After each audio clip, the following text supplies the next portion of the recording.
నమస్కారం అండి. శ్రీకాకుళం జిల్లాలోని 10 నియోజకవర్గాల కోసం పూర్తి వివరాలు చూద్దామండి. ఆల్రెడీ ప్రీవియస్ వీడియోలో 3 నియోజకవర్గాల కోసం చెప్పడం జరిగిందండి. 1 ఇచ్చాపురం, 2 పలాస, 3 టెక్కలి. ఇప్పుడు 4 వచ్చి పాతపట్నం కోసం చూద్దామండి. ఈ వీడియోలో పాతపట్నం కోసం చూద్దామండి.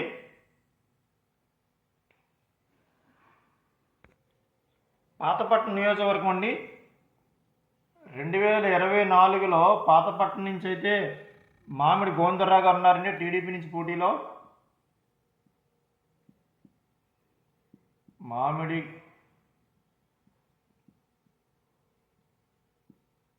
గోవిందరావు గారు టీడీపీ నుంచి అండి. అదే వైసీపీ నుంచి అయితే రెడ్డి శాంతి గారండి.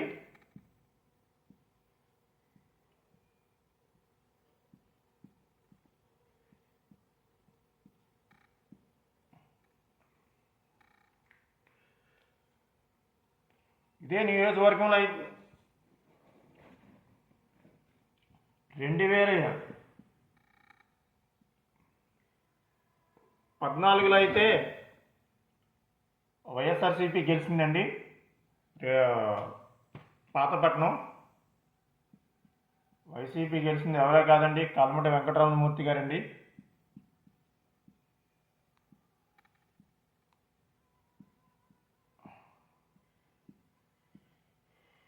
రామమూర్తి గారు ఇక్కడ గెలిచారండి. 2014లో సుమారుగా 3865 ఓట్ల మెజార్టీతోని అపోజిట్ ఈయన మీద ఎవరంటే టీడీపీ నుంచి ఈయనండి సొత్తిరిచర్ల విజయరామరాజు గారండి. ఎస్, విజయరామరాజు గారండి 2014లో కల్మటి వెంకటరామ గారి మీద, రమణమూర్తి గారి మీద పోటీ చేసింది. అయితే 2014లో టీడీపీ అధికారంలోకి వచ్చిన విషయం మీ అందరికీ తెలిసిందే. ఇక్కడ వైసీపీ గెలిచింది కానీ అధికారంలో అయితే స్టేట్లో టీడీపీ ఉన్నది. ఆ టైంలోనూ మన వెంకటరామమూర్తి గారు ఏంటంటే 2019 ఎలక్షన్కి ఆయన టీడీపీకి వచ్చేయడం జరిగిందండి. ఎమ్మెల్యే అయిన తర్వాత టీడీపీకి వచ్చి టీడీపీలో ఉన్నారు. తర్వాత 2019లో అయితే మరి టీడీపీ నుంచి ఆయనకి సీట్ ఇచ్చారు.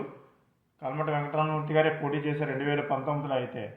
అయితే 2019లో మరి ఇక్కడ ఆయన ఓడిపోవడం జరిగిందండి. అక్కడ కూడా అప్పుడు కూడా 2019 కూడా వైసీపీనే గెలిచిందండి. ఇక్కడ వైసీపీనే సుమారుగా 15,551 ఓటు మెజార్టీతోని వైసీపీ రెడ్డి శాంతి గారు గెలిచారండి. 2014లోనూ ఎవరు విజయరామరాజు గారు ఓడిపోయారు అక్కడ టీడీపీ నుంచి. 2019లో వచ్చేసి కల్మటి వెంకటరామమూర్తి గారు ఓడిపోయారండి 2019లో. ఇక్కడ రెడ్డి శాంతి గారు 2019లో విన్ అయ్యారు సుమారుగా 15,551 ఓటు మెజార్టీతో. ఇప్పుడు అదే వైసీపీ నుంచి మళ్ళీ రెడ్డి శాంతి గారే పోటీ చేస్తున్నారు. 2024 వచ్చేసి ఇక్కడ కల్మటి వెంకటరామమూర్తి గారికి ఇవ్వలేదండి సీటు, మామిడి గోవిందరావు గారికి ఇచ్చారు. కారణం చెప్తాను చూడండి. ఇక్కడ యాక్చువల్లీ ఫైనల్ వరకు ఇప్పుడు మొన్నటి వరకు కూడా కళా వెంకటరావు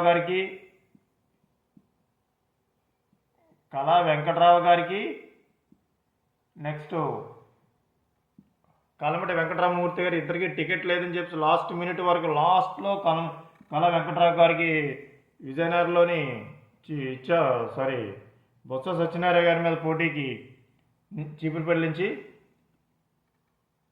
ఈయన నించున్నారండి కళా వెంకటరావు గారు. అయితే మరి ఇక్కడ కల్మటి వెంకటరామమూర్తి గారికి సీట్ అయితే ఇవ్వలేదండి. ఇప్పుడు మరి ఆయన ఇవ్వకపోవడం వల్ల అలాగే ఆయన చాలా మీటింగులు పెట్టి కార్యకర్తలు ఆయనకంటూ మరి ఆల్రెడీ 2014 ఎమ్మెల్యే గెలిచారు, కొద్ది పేరు ఉంది ఆయనకి కూడా. అలాగే కూర్చొని ఇప్పుడు ఏం కన్నా కార్యకర్తలు మీటింగ్లో పెట్టి నేను ఇండిపెండెంట్గా చేస్తాను అది ఇది అని చెప్పేసి మీటింగ్లు పెడుతున్నారు. ఇండిపెండెంట్గా చేసేంత దమ్ము అయితే సరిపోదండి, అదైతే వాస్తవం, చేయలేరు. ఇండిపెండెంట్గా చేయాలంటే ఓన్ ఓటింగ్ అట్లీస్ట్ లేదంటే 15,000 నుంచి 20,000 సొంత ఓటింగ్ ఉండాలండి. ఇంకా తర్వాత ఏమైనా ప్రభావాన్ని చూపించి ఆయన చేసే మేనేజ్మెంట్ ఇవన్నీ ఏవి చూడొచ్చు తప్ప ఈ ఓటింగ్ అయితే సొంత ఓటింగ్ ఉండాలండి ఆయనకి. అంత ఓటింగ్ ఉండే అవకాశం అయితే చాలా కష్టం అని చెప్పుకోవచ్చు. నెక్స్ట్ ఇంకో విషయం ఏంటంటే ఈయన ఇప్పుడు ఇండిపెండెంట్గా కాకుండా ఇప్పుడు పార్టీ అయినా మారే అవకాశాలు ఉన్నాయంటే అలా కూడా ఛాన్సెస్ ఉన్నాయి అనిపిస్తుంది. ఆయన వెయిట్ చేస్తున్నారు. ఇక్కడ నియోజకవర్గం చేంజింగ్ ఉంటుందేమో టీడీపీ నుంచి, మళ్ళీ ఆయన మార్పు ఉంటుందేమో అని ఆలోచిస్తున్నారు. 80% అయితే మార్పు ఉండే అవకాశం లేదండి. మార్పు చేద్దాం అంటున్నారు కానీ ఈ నియోజకవర్గం అయితే లిస్టులో లేకపోవచ్చు అనుకుంటున్నాను. శ్రీకాకుళం నుంచి 2 ఉన్నాయి, రెండిట్లో కూడా ఒకటి కూడా ఉండదేమో అనుకుంటున్నాను. చూడాలి మరి మార్పు ఉంటుందా ఉండదా అని. మార్పు అయితే ఉండదు. ఇక్కడైతే మామిడి గోవిందరావు గారికి, రెడ్డి శాంతి గారికి ఫుల్ టఫ్ ఫైట్ అని చెప్పొచ్చండి. టఫ్ ఫైట్ అండి ఇది. 50-50 ఛాన్సెస్ ఎవరికన్నది మనం చెప్పలేము. అది ఇంకా 1 మంత్ టైం ఉంది. 1 మంత్లో మరి ఎవరు గెలుస్తారో ఏంటన్నది చూడాలి. ప్రజెంట్ ఉన్న సిచ్యువేషన్ ప్రకారం అయితే రెడ్డి శాంతి గారికి అవకాశాలు ఉన్నాయని చెప్పొచ్చండి. పాతపట్నం అయితే రెడ్డి శాంతి గారు అయితే గెలిచే అవకాశాలు ఉన్నాయండి వైసీపీ. అందులో అయితే నో డౌట్ నాకు 70% అయితే వైసీపీ పాతపట్నం గెలుస్తుందండి. టీడీపీ ఎంత కూటమి ఉన్నప్పటికి కూడా జనసేన ఓటింగ్ కూడా ఉందండి. సుమారుగా 2019లో జనసేనకి అయితే 5,500 ఓట్లు ఎన్నో వచ్చాయండి. ఇప్పుడు ఈ ఓట్లు అన్నీ కలిసినా సరే నాకు తెలిసి అక్కడ వైసీపీని గెలిచే అవకాశం ఉంది. కలమట వెంకటరమణమూర్తి గారు ఇస్తే కొంచెం పోటీ ఇచ్చేవాళ్ళు రెడ్డి శాంతి గారికి. అయినా సరే నాకు తెలిసి అక్కడ శాంతి గారికి గెలుస్తారు. చూద్దాం మరి ఎవరు గెలుస్తారనేది. ఇంకా 1 మంత్ ఉంది కనుక నెక్స్ట్ ఒక వీడియో చేయడానికి కూడా ట్రై చేస్తానండి మళ్ళీ నేను ఇదే నియోజకవర్గం మీద.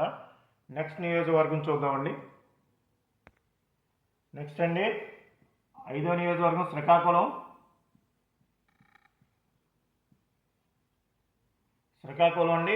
2024లో ప్రజెంట్ అయితే ఇక్కడ గొండు శంకర్ గారు ఉన్నారండి టీడీపీ నుంచి. వైఎస్ఆర్సీపీ నుంచి వచ్చి ధర్మాన ప్రసాదరావు గారు ఉన్నారండి. ధర్మాన ప్రసాదరావు గారు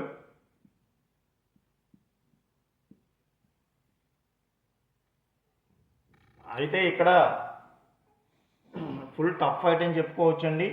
యాక్చువల్లీ 2024లో ఈ సీటు ఎవరికండి, గుండా లక్ష్మీదేవి గారికి ఇవ్వాలండి. ఆవిడ కూడా చాలా ట్రై చేశారు. ఆల్రెడీ మాజీ ఎమ్మెల్యే కూడా ఆవిడ గుండా లక్ష్మీదేవి గారు. అయితే మరి ఇక్కడ టీడీపీ నుంచి గొండు శంకర్ గారికి ఇవ్వడం జరిగిందండి. కారణం ఏంటని చెప్తాను చూడండి. గుండా లక్ష్మీదేవి గారు వన్స్ 2019లో ఓడిపోయిన తర్వాత నియోజకవర్గాన్ని అంత పట్టించుకోవడం వదిలేశారండి. పట్టించుకున్నారు కానీ ఇది టీడీపీలో కోపం వస్తే రావచ్చు, నేను వాస్తవం మాట్లాడుతున్నా. పట్టించుకున్నారు కానీ అంత యాక్టివ్గా అంటూ చేయలేదండి. ఎక్కడ కేసులు ఉంటాయో అని చెప్పేసి వైసీపీ భయపడి ఆవిడ కొంచెం అయితే వెనక్కి తెక్కడం జరిగింది. సో ఆ విషయంలో కొంచెం ఇదయ్యారు. అదే నియోజకవర్గంలో ఉన్న మన గొండు శంకర్ గారు, ఆయన మండల స్థాయి నాయకుడు అండి. గొండు శంకర్ గారు సర్పంచ్ అండి. ఆయన గొండు శంకర్ గారు సర్పంచ్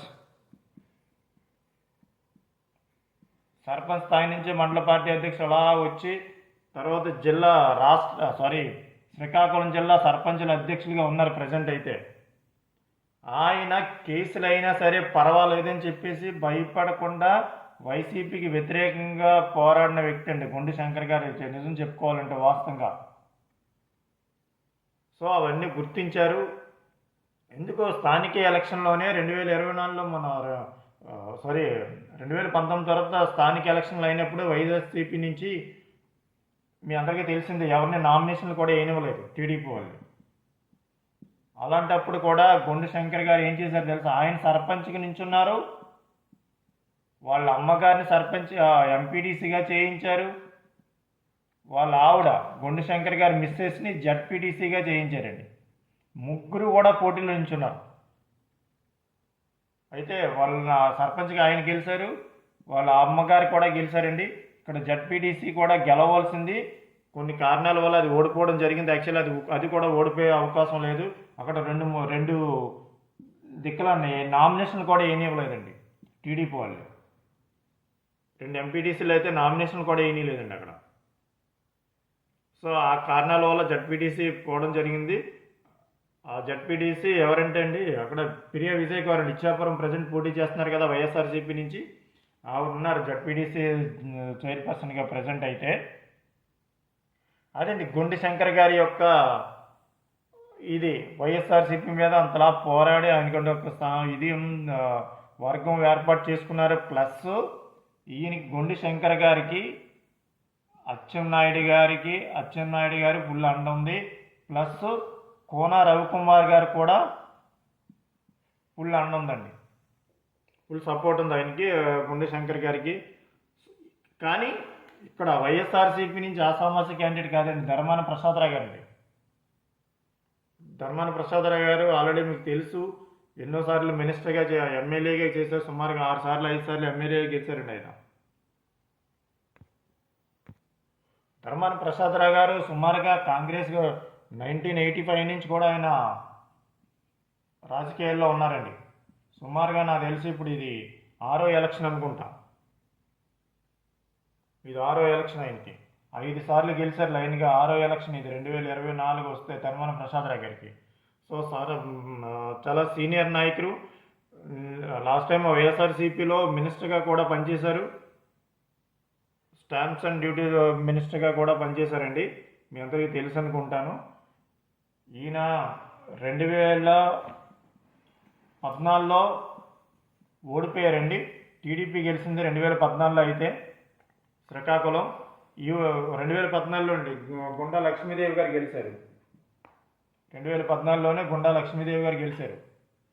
2019లో తెలుసు కదా మీకు అందరికీ, ఈయనే ధర్మాన ప్రసాదరావు గారు గెలిచారు. సో ఇప్పుడు కూడా టఫ్ ఫైట్ అని చెప్పొచ్చండి. గుండె శంకర్ గారికి గ్రౌండ్ లెవెల్లో ఓటింగ్ అయితే ఉందండి. ఇక్కడ 2 మండలాలు ఉన్నాయండి, ఒకటి శ్రీకాకుళం మండలం, 2 గార మండలం.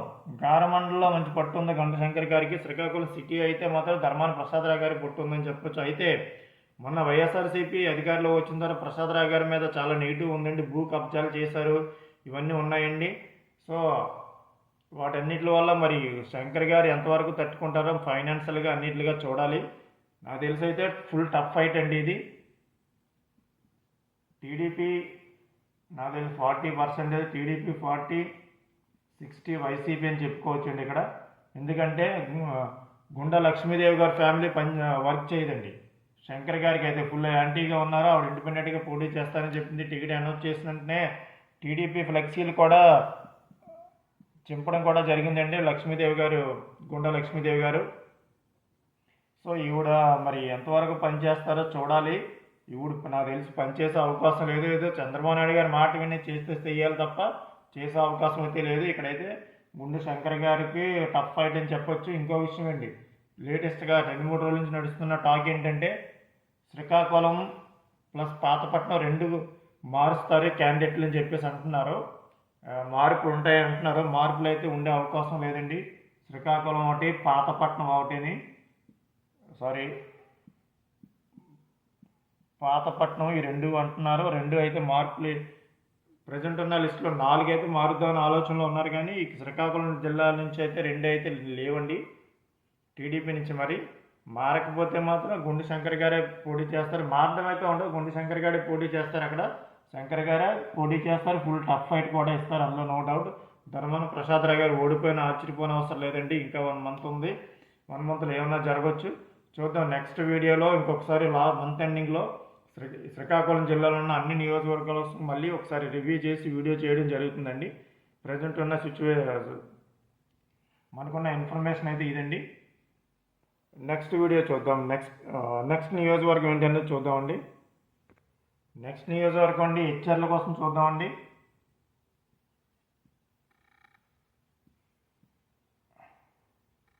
హెచ్ఆర్ల 6. అయితే పొత్తులో భాగంగా హెచ్ఆర్ల నియోజకవర్గం వచ్చేసి బీజేపీకి ఇవ్వడం జరిగిందండి.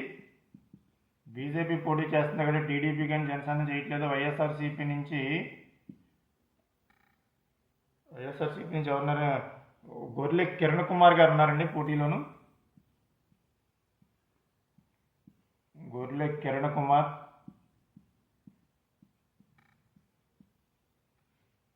ఆ బీజేపీ నుంచి అయితే ఎన్ ఈశ్వరరావు గారండి. ఆల్రెడీ మీకు నేను బీజేపీ 10 ఎమ్మెల్యేలను ఒక వీడియో చేశానండి. ఆ వీడియోలో ఈశ్వరరావు గారి కోసం హెచ్ఆర్ల నియోజకవర్గం చేయడం జరిగింది. బీజేపీ ఎమ్మెల్యేల్లో, బీజేపీ 10 ఎమ్మెల్యేల్లో కూడా. అయితే ఇక్కడ మరి బీజేపీకి ఎందుకు ఇచ్చారో తెలియదండి. టీడీపీ జనసేన బీజేపీ కూటమిలో భాగంగా 2019లో బీజేపీ నుంచి అయితే బీజేపీకి ఎన్ని ఓట్లు వచ్చాయో తెలుసండి? 1025 ఓట్లు వచ్చాయండి ఇచ్చారు. అలాంటిది ఇప్పుడు ఎక్కడ మళ్ళీ బీజేపీకి ఇచ్చారు, ఎందుకు ఇచ్చారో తెలియదు. ఇంకొక విషయం చెప్తానండి. 2019లో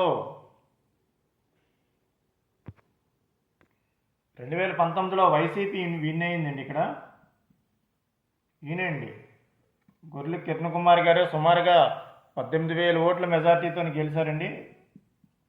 18,711 ఓట్ల మెజార్టీతో టీడీపీ నుంచి అయితే ఇక్కడ కళా వెంకట్రావు గారు పోటీలో ఉన్నారండి. అప్పుడు 2019లో కళా వెంకట్రావు గారు పోటీలో ఉన్నారు. అయితే మరి ఇక్కడ వైసీపీ అయితే గెలడం జరిగింది 2019లో. 2014లో అయితే కళా వెంకట్రావు గారు గెలిచారండి. ఇక్కడ 2014లో కూడా సేమ్ కళా వెంకట్రావు గారు, గొర్రె కిరణ్ కుమార్ గారు ఉన్నారండి. యాక్చువల్లీ కళా వెంకట్రావు గారు 80% ఆశపడింది, 100% నాకు సీట్ ఇక్కడ వస్తుంది, హెచ్ఆర్ల నుంచి నేనే పోటీ చేస్తానని చెప్పేసి అనుకున్నారు. మరి ఆయనకి విజయనగరం జిల్లాలో ఇవ్వడం జరిగింది బొత్స సత్యనారాయణ గారి మీద. సో ఇక్కడ కళా వెంకట్రావు గారు ఉంటే బాగుండేదండి. ఇక టీడీపీకి ఇచ్చుండి హెచ్ఆర్ల 2024లో టీడీపీకి ఇచ్చుండి బీజేపీకి వేరే సీట్ ఏదైనా ఇవ్వాల్సిందండి. మరి ఎందుకు టీడీపీకి ఇవ్వకుండా బీజేపీకి ఇచ్చారో తెలియదు. కానీ ఇక్కడ నేను అనుకుంటున్నానండి, నా ఆలోచన ప్రకారం అయితే టీడీపీ ఎలాగో ఓడిపోద్ది ఇక్కడ ఇచ్చారులా. YCP strong. సో గొర్రె కిరణ్ కుమార్ గారు స్ట్రాంగ్, వైసీపీ కూడా కొద్దిగా ఓటింగ్ ఉందండి ఇక్కడ ఇచ్చర్లోను. సో ఈ వైసీపీ స్ట్రాంగ్ కనుక ఎలాగో ఓడిపోద్ది కనుక బీజేపీకి ఇచ్చారు అందులో నో డౌట్. మీరు అందరూ ఎటువంటి డౌట్ పడవసరం లేదు.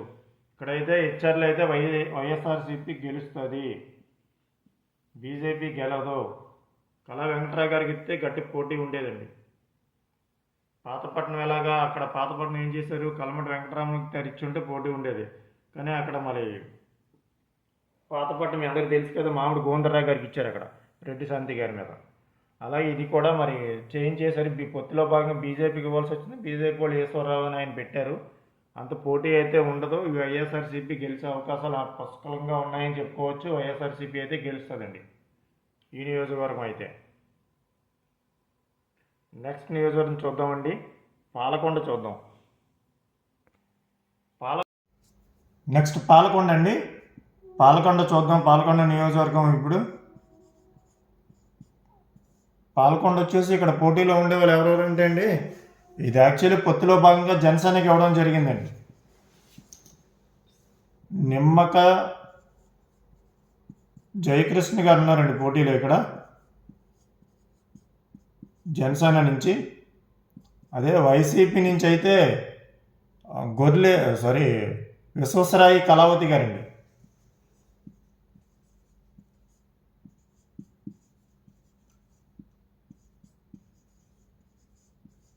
కళావతి గారు ఉన్నారు వైసీపీ నుంచి అయితే.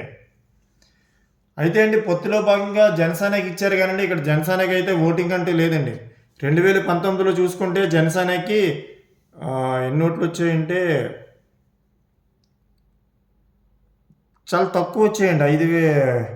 2,800 ఎంత అనుకుంటా జనసేనకు వచ్చిన ఓటింగ్లు ఓటు మొత్తం మీద. మరి ఇక్కడ జనసేనకి ఎందుకు ఇచ్చారో తెలీదు. అయితే ఇక్కడ ఒక విషయం చెప్పాలండి, లాస్ట్ మినిట్ వరకు జనసేన క్యాండిడేట్ లేరండి. క్యాండిడేట్ లేకపోతే నిమ్మక జయకృష్ణ గారిని టీడీపీ నుంచి జనసేనకి తీసుకొచ్చి జనసేన తరఫున టికెట్ ఇవ్వడం జరిగిందండి. ఇక్కడ యాక్చువల్లీ 2014లోనూ నిమ్మక జయకృష్ణ గారు ఓడిపోయారు. వైఎస్ఆర్సీపీలో పార్టీ ఎవరి మీద, విశ్వేశ్వరయ్య కళావతి గారి మీదే. 2014లో కూడా వీళ్ళిద్దరికే పోటీ జరిగింది, నిమ్మక జయకృష్ణ గారికి. కాకపోతే అప్పుడు టీడీపీ వర్సెస్ వైసీపీ జరిగిందండి. ఇప్పుడు జనసేన వర్సెస్ వైసీపీ వీళ్ళిద్దరికీ పోటీలో ఉంది. ఇప్పుడు 2024, 2014లో అయితే టీడీపీ నుంచి నిమ్మక జయకృష్ణ గారే పోటీ చేశారు. వైసీపీ నుంచి కళావతి విశ్వేశ్వరయ్య గారు పోటీలో ఉన్నారండి. అప్పుడు కూడా 2014లో అయితే కళావతి గారే గెలిచారండి. సుమారుగా చాలా తక్కువ ఓట్ల మెజార్టీతో నిమ్మక జయకృష్ణ గారు అయితే టీడీపీ నుంచి ఓడిపోవడం జరిగిందండి. 2014లో 1620 ఓట్ల మెజార్టీతో గెలిచారండి కళావతి గారు 2014లో. అదే 2019లో అయితే 2019లో కూడా కళావతి గారు గెలిచారు, కాదు భారీ మెజార్టీతో గెలిచారని చెప్పుకోవచ్చండి. 17,820 ఓట్ల మెజార్టీతో గెలిచారండి. 17,800, 17,900 ఓట్ల మెజార్టీతోని కళావతి గారు గెలిచారు 2019 కూడా. అక్కడ కూడా టీడీపీ నుంచి నిమ్మక జయకృష్ణ గారే. అదే జయకృష్ణ గారిని ఇప్పుడు జనసేన నుంచి క్యాండిడేట్ లేక నిమ్మక జయకృష్ణ గారు జనసేన పార్టీలోకి వెళ్ళి ఆయన జనసేన పార్టీ నుంచి నించోవడం జరుగుతుందండి. ఆయన సీట్ ఇచ్చి నించోబెట్టారు ఇప్పుడు పాలకొండలో.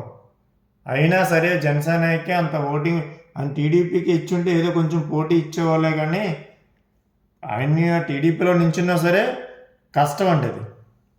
అదైతే నాకు తెలిసి వైసీపీ పక్కా విన్ అని చెప్పుకోవచ్చు, అందులో నో డౌట్. పాలకొండ అయితే వైసీపీ గెలుస్తుందండి. 80% వైసీపీ గెలిచే ఛాన్సెస్ ఉన్నాయి, పుష్కలంగా ఉన్నాయి పాలకొండ వైసీపీకి వెళ్ళడానికి, నో డౌట్. కావాలంటే రాసి పెట్టుకోండి. జనసేనకి ఇవ్వడం వల్ల అక్కడ ఓటింగ్ అంటే ఏం లేదండి. మరి ఎందుకు ఇచ్చారంటే ఎలాగో ఓడిపోద్ది అది టీడీపీ, నాకు తెలుసు. సో ఇవన్నీ బేరీ చేసుకొని అక్కడ హెచ్ఆర్లో బీజేపీకి హెచ్ఆర్లో ఒకటి, జనసేనకి పాలకొండ ఒకటి, ఈ రెండు శ్రీకాకుళం జిల్లా నుంచి ఇచ్చారు. కానీ పొత్తులో భాగం బీజేపీకి జనసేనకి రెండు ఓడిపోతాయి. అందులో నో డౌట్, మీరు అందులో ఎటువంటి డౌట్ పడవసరం లేదు. జనసేన కార్యకర్తలు బీజేపీ కార్యకర్తలు నన్ను నేను తిట్టుకోవచ్చు, కానీ నేను ఉన్నదైతే ఉన్నట్టుగా చెప్పడం జరిగిందండి ఈ వీడియోలో. ఇదండి పాలకొండ నియోజకవర్గం. అయితే నెక్స్ట్ వీడియోలో చూద్దామండి. ఇంకా 3 నియోజకవర్గాలు ఉన్నాయి. ఆమదాల వలస ఒకటి, నర్సన్నపేట ఒకటి, రాజం ఒకటి. ఈ 3 కూడా నెక్స్ట్ వీడియోలో చూద్దామండి. ఆల్రెడీ నేను ఫస్ట్ పార్ట్ 1 వీడియోలో 3 నియోజకవర్గాల కోసం చెప్పడం జరిగిందండి. ఇచ్చాపురం, పలాస, టెక్కలి. అలాగే ఈ వీడియోలో వచ్చేసి పాతపట్నం, శ్రీకాకుళం, నర్సన్నపేట, హెచ్ఆర్ల, పాలకొండ కోసం చెప్పడం జరిగింది. నెక్స్ట్ నియోజకవర్గంలో ఆమదాల వలస, రాజా, నర్సన్నపేట, ఈ 3 నియోజకవర్గాల కోసం నెక్స్ట్ వీడియోలో చూద్దామండి పార్ట్ 3లోను. ఈ వీడియో నచ్చినట్టుకుంటే సబ్స్క్రైబ్ చేసుకొని లైక్ చేయండి. Thank you.